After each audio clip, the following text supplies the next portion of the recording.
குழந்தைகளின் வழிகாட்டுதலை திருக்குறளை தேடுகின்ற இந்த பயணத்துல இன்னைக்கு நம்ம ஷியாமலா நவராத்திரி இப்பொழுது நடந்து கொண்டிருக்க உங்களுக்கு ராஜமாதைக்கு அன்னை ஷியாமலா அவதரித்த திருத்தலத்துல போய் அங்கிருந்து ஷியாமலா நவராத்திரி கொண்டாடுறத அப்படியே கொஞ்சம் கொஞ்சமா வீடியோ போடலாம் அப்படின்னு முடிவு பண்ணோம். மூல மந்திரம், அவங்கள வணங்குவதனால என்னென்ன பலன் அப்படிங்கறதெல்லாம் சொல்லலாம் தான் நானும் ஆசைப்பட்டேன். ஆனா அப்பதான் யோசிச்சேன், இப்படி பூஜைகள்லாம் சொல்றதை விட இன்னும் மேல ஒரு பயனுள்ள ஒரு தகவலா தொடர்ந்து ஒரு பதிவு செஞ்சா என்ன அப்படின்னு. ஏன்னா இந்த நவராத்திரியின் நோக்கமே அதுதான். இந்த நவராத்திரியில எல்லாம் பாத்தீங்கன்னா 9 சின்ன குழந்தைங்களை வச்சு 5ல இருந்து 10 வயது பிள்ளைங்களை கூட்டிட்டு வந்து கன்னியா பூஜைன்னு சொல்லுவாங்க, கன்னிகா பூஜைன்னு சொல்லுவாங்க. அந்த பூஜையெல்லாம் செய்து அவங்களை அப்படியே அம்பிகையா பார்ப்பாங்க. இந்த மாதிரி முறையெல்லாம் இதன் சாரம்சத்தை உணர்ந்து நம்ம சரியான புரிதலோட நம்ம வீட்டு பிள்ளைங்களுக்கு சொல்லி கொடுத்திருந்தா இன்று இந்த பெண்களுக்கு எதிரான வன்கொடுமையிலிருந்து அவங்களே காப்பாத்திருப்பாங்க. ஆனா அந்த தத்துவத்துல நம்ம யாருக்கும் சொல்லியே தரல. சாதாரணமா நம்ம நாட்டை பொறுத்தளவு பொதுவாக நம்மளுடைய குடும்பங்கள்ல ஒரு பெண் இல்ல ஒரு ஆண் எப்படி அவங்க உடல் உறுப்புகளை சுத்தமா வச்சுக்கணும் கூட நமக்கெல்லாம் முறையான கற்றுக் கொடுத்தல கொண்டே வரல. இப்ப இருந்து உங்களுடைய குழந்தைகளுக்கு இந்த புரிதலை நீங்க சொல்லி கொடுத்துட்டீங்கன்னு வச்சுக்கோங்க, கண்டிப்பா அந்த குழந்தை தன்னைத்தானே காப்பாத்திக்கும். இந்த வீடியோவை பாக்குறவங்கள பெரும்பான்மையான ஆண்கள் அப்படின்னு யூடியூப் அனலை சொல்லுது. நம்ம சேனலை பாக்குறவங்கல்ல 67% ஆண்கள் தான் பார்த்துட்டு இருக்கீங்க. கண்டிப்பா நீங்க ஒரு பெண்ணிற்கு தந்தையாக இருக்கலாம், இல்லைன்னா சகோதரனா இருக்கலாம், இல்ல கணவனா இருக்கலாம். 24 மணி நேரமும் அந்த பெண்ணுக்கு நீங்க பாதுகாப்பு கொடுத்துட்டே இருக்க முடியுமா? ஆனா நமது சமுதாயம் ஒரு பெண் அப்படின்னா ஆண் தான் பாதுகாக்கணும் அப்படிங்கிற ஒரு விஷயத்த கொண்டு வந்திருக்காங்க. நமது வேதங்களும் சாஸ்திரங்களும் அதை போதிக்குதா? கண்டிப்பா கிடையாது. அதை பார்க்கக்கூடிய கண்ணோட்டமும் பார்வையும் அப்படியே கழுத தேஞ்சு கட்டரும்பான கதைன்னு சொல்லுவாங்க, அது மாதிரி மாறி போச்சு. உண்மையில் இந்த 9 தினங்களின் நவராத்திரியில கன்னிகா பூஜை அப்படிங்கறத செய்வதின் சாரம்சம் என்ன தெரியுமா? அம்மா, நீ சாதாரணமான குழந்தை இல்ல, நீயே அந்த ஆதிசக்தியின் சொரூபம் அப்படின்னு சொல்லித்தரதுதான். ஒவ்வொரு நாளும் அந்த குழந்தையை ஒவ்வொரு அம்பியின் சொரூபமா காட்டுவாங்க. ஆனா தேவி மகாத்மியத்தில் கூறுகின்ற ஏதாவது ஒரு புராண கதையை அந்த குழந்தைக்கு சொல்லி கொடுத்திருந்தா கூட போதும், அது தன்னை காப்பாத்திக்கும். நான் என்னோட வயசுல அதை தெரிஞ்சுக்கிட்டேன். அதனாலதான் இன்னைக்கு தைரியமா வந்து சொல்றேன்.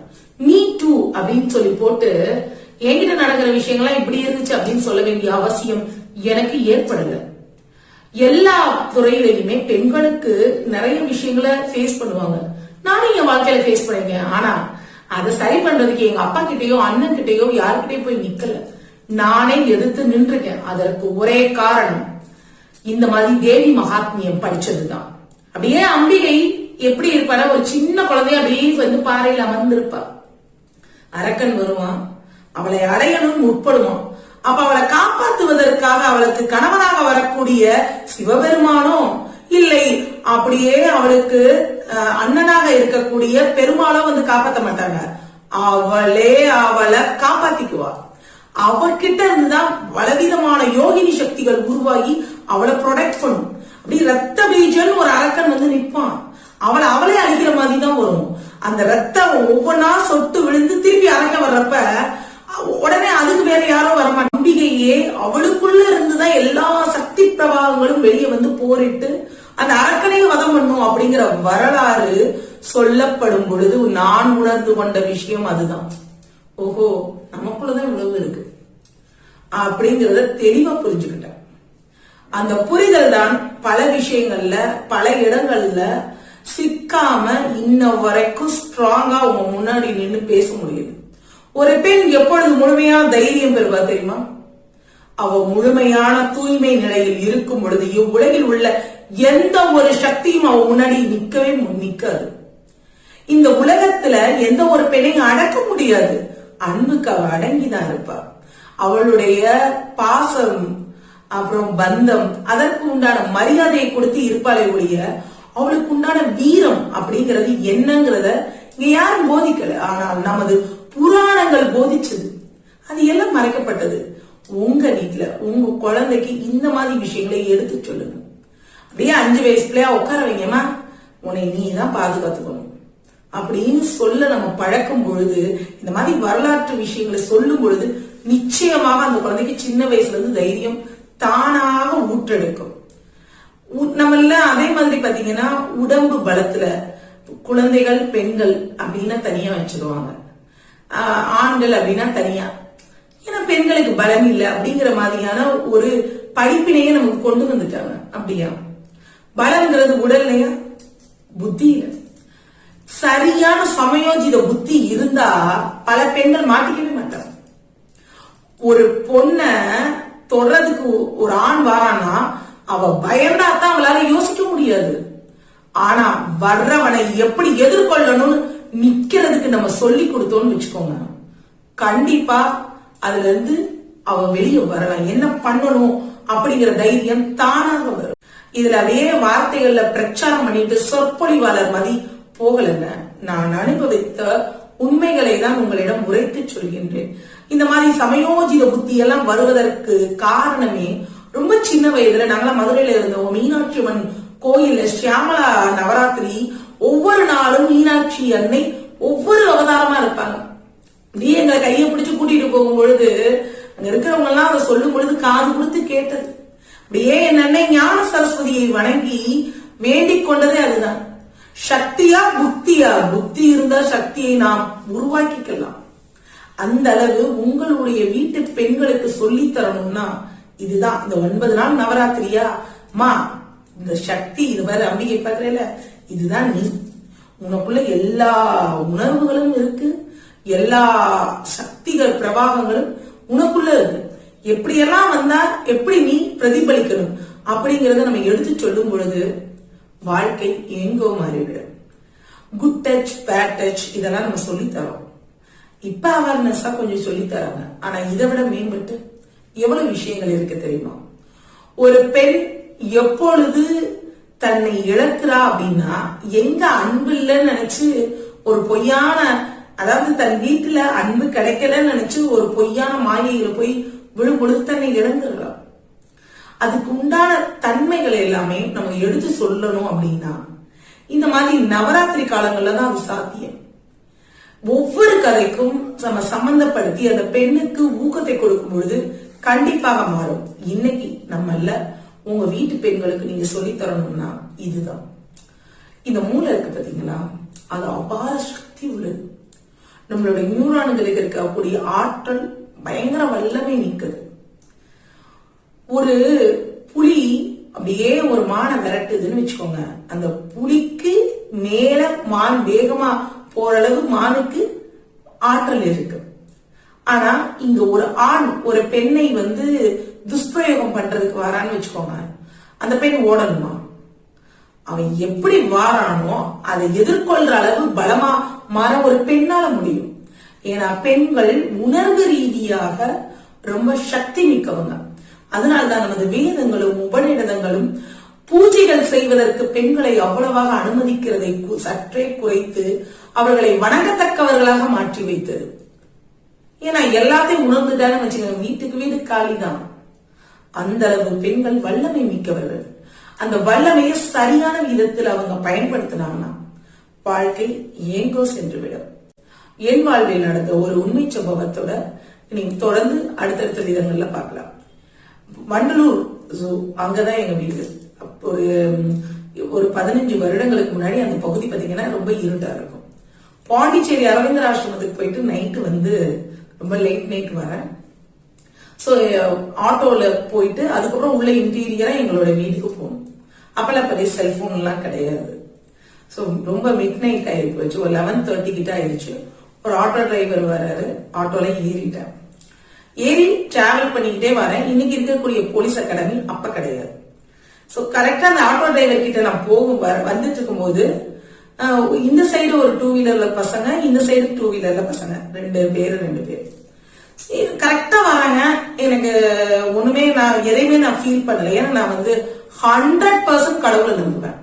ஆனா அந்த கடவுள் ஏதோ ஒரு மனித ரூபத்துல வராருன்னு நினைக்க மாட்டேன். வர்ற கடவுள் எனக்குள்ளே வரட்டும் அப்படிங்கறதுல ரொம்ப தெளிவா இருப்பேன். சோ இந்த ஆட்டோ டிரைவர் என்ன பண்ணா, ஃபர்ஸ்ட் எனக்கு சைக்கிள் கட்டா கொடுத்தான். ஐயோ பாருங்க பாருங்க பாருமா, யாரோ நம்மள இந்த பசங்க எல்லாம் சேர்ந்து விரட்டி வராங்க அப்படின்னு. எனக்கு இந்த ஆட்டோ டிரைவரை நான் சந்தேகப்படவும் செஞ்சேன். இந்த பசங்களையும் பார்த்தேன், ஏன்னா ரொம்ப க்ளோஸா வந்துட்டு இருந்தாங்க. அவங்களுடைய சவுண்டு, இப்படி கத்துறது வைக்கிறது எதுவுமே நம்ம யோசிக்க விடாம ஒரு சைக்கிள் கட்டாக் மாதிரி இருந்தது. நான் என்ன பண்ணேன் தெரியுமா, ரொம்ப சிரிச்சுக்கிட்டு அந்த ஆட்டோ டிரைவர் அன்னைக்கு சொன்னேன், ஆனா ரொம்ப சந்தோஷம், இந்த நாளைக்கு தானே நான் எதிர்பார்த்துட்டு இருந்தேன். ஒரு செகண்ட் ஆட்டோ டிரைவர் அப்படி மிரண்டு போயிட்டாரு. என்னவா சொல்றீங்க அப்படின்னு. ஆமாண்ணா, நான் நிறைய வர்மா கிளாஸ் எல்லாம் கத்துக்கிட்டேன். எப்ப பார்த்தாலும் இந்தியன் படத்துல அந்த வர்மா தாத்தா பண்ற மாதிரி வர்மா எல்லாம் செய்யணும்னு ரொம்ப ஆசைப்பட்டேன். அதுக்கு இன்னைக்கு தான் தக்கது ஒரு நாளா கிடைச்சிருச்சு. இன்னைக்கு சான்ஸே இல்ல. நீங்க பயப்படாம சாதாரணமா போறீங்க.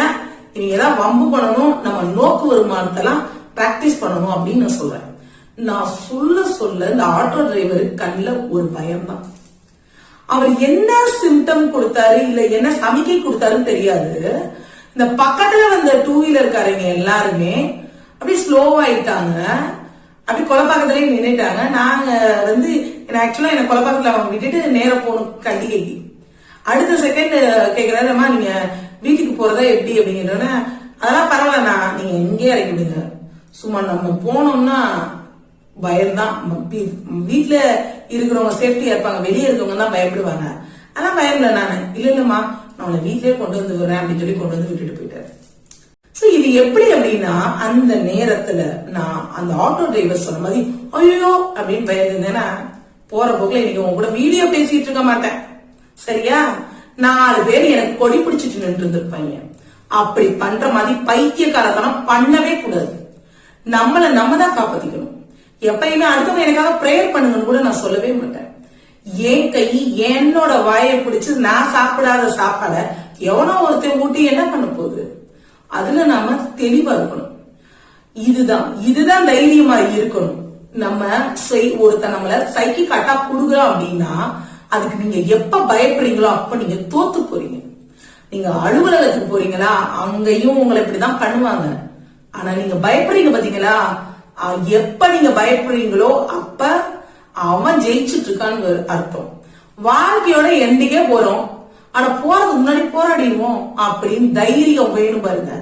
அந்த தைரியம் தான் உங்களுக்கு வேணும். இந்த மாதிரி எவ்வளவு சம்பவங்கள்ங்கிறீங்க. ஏன் போன வாரம் வரைக்கும் கூட இந்த மாதிரி விஷயத்த ஃபேஸ் பண்ணிட்டு தான் இருக்கேன். வாழ்க்கையில தனியா வாழணும் முடிவு பண்ணிட்டோம்னு வச்சுக்கோங்க, அப்போ 100% தைரியம் வேணும். அடிக்கடி நான் சொல்ற ஒரே வசனம் அதுதான். ஏன்னா நீ புவனேஸ்வரியா பார்க்கணுமா காளியா பார்க்கணுமா, அது நீ நடந்துகிட்டு இருக்கக்கூடிய நடையில அப்படின்னு. ஏன் அப்படி? தெய்வமே மனித ரூபேனா அப்படிங்கும். ஏதோ ஒரு மனித ரூபத்துல கடவுள் உதவுவாரா? அண்ணனா, அப்பாவா, தம்பியா, புருஷனா? நம்மளா உணராம, நமக்குள்ள இருக்கக்கூடிய தெய்வீக ஆற்றலை உணராம இது எதுவுமே சாத்தியம் கிடையாது. இந்த மாதிரி பூஜை முறைகள் என்ன பண்ணும் தெரியுமா? உங்க ஆழ் மனதில் தைரியத்தையும் தன்னம்பிக்கையும் உங்க மைண்ட ஸ்லிப்பே பண்ணாது. எப்பயுமே இந்த உலகம் அப்படித்தான். பூனா வண்டு வரத்தான் செய்யும். வர்ற வண்டெல்லாம் நம்ம அக்செப்ட் பண்ணிட்டு இருக்க முடியுமா? அதை எப்படி என்ன மாதிரி அணுகணுங்கிற தைரியம் கிடைக்கதான் இந்த மாதிரியான பூஜை முறைகள்.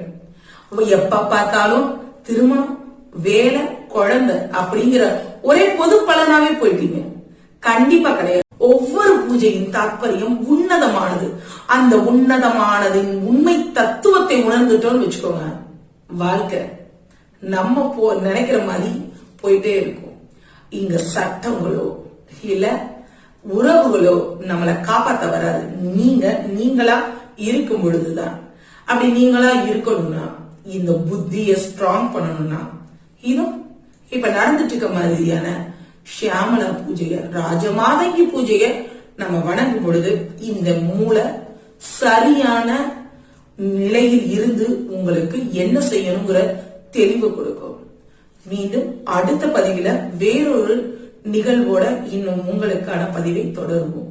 நன்றி, வணக்கம்.